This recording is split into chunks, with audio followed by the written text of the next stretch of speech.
Crick? Crick? Crick? Once upon a time. All the people in this room really care about creativity and culture in school. That's why you're here. But actually what we know is we've still got arguments to win with parents, with SMT, to protect and grow the concept of creative and cultural education. Because fundamentally, it is the right of all children and young people to have access to what is available in this city. It's a real challenge for schools to remain creative and to nurture the whole child and to have a broad and balanced curriculum, but I guess with a lot of external accountability measures, although we should have very high standards and state schools are performing the best they've ever done, but with that external accountability can somewhat curb creative endeavours or restrict what a school might want to do, because you might be judged in a particular way and then that dictates your school priorities. So it's very much up to brave school leaders to kind of ignore the external agenda, maybe start to dictate it ourselves, to collaborate online and to kind of ultimately nurture creativity in our students. Today has been amazing. It's fresh, it's new. I've never been a part of anything like this. I've learnt a lot. Being able to talk to other practitioners like myself, being able to look back but also think about what I'm going to start trying to do within my own practice and within school.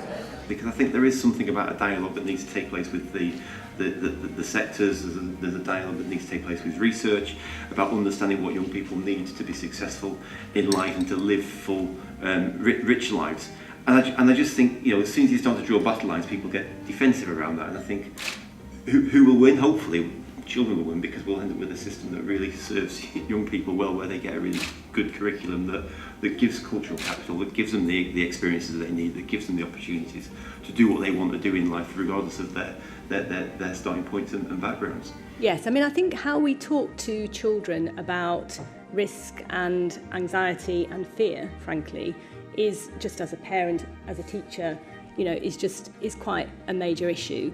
I was being serious though as well, partly when I talked about institutions coming out to schools, and I know institutions in London do have education programmes, and I love going into it, cultural institutions in the West End, but there is something about finding different ways to engage across schools. I get the impression that I'm not alone in finding it a refreshing breakout from the normal day-to-day meat and two veg of what we do. It's a really good day. It's really good for networking, some really good resource packs which I will use later on, really interesting speakers.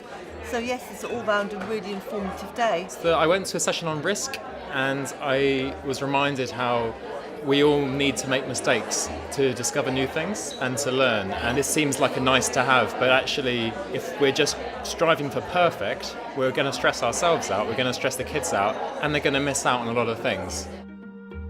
One of the questions we asked the controller was, what is a human being in the system that you control?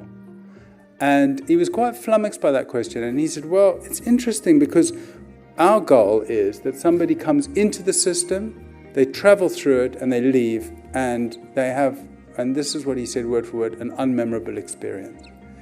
So what is an unmemorable experience? I think an unmemorable experience is the very opposite of what you all do every day in a school. The idea of an unmemorable experience is the opposite of learning. It's the opposite of experiencing. It's the opposite of being awake and conscious. It's opened the dialogue for teachers to talk about what's actually happening in schools, about the creative arts. Everybody's going through turbulent times at the moment, and there's that hope that in the future that'll move on. But at the moment we've got to be resourceful, and I think a new direction's allowed us to really think about ways in which we can be resourceful. But also the network opportunity, I think that's really important. And I think for me personally, being able to listen to some amazing practitioners on the stage and within the workshops, and a good bit of cake.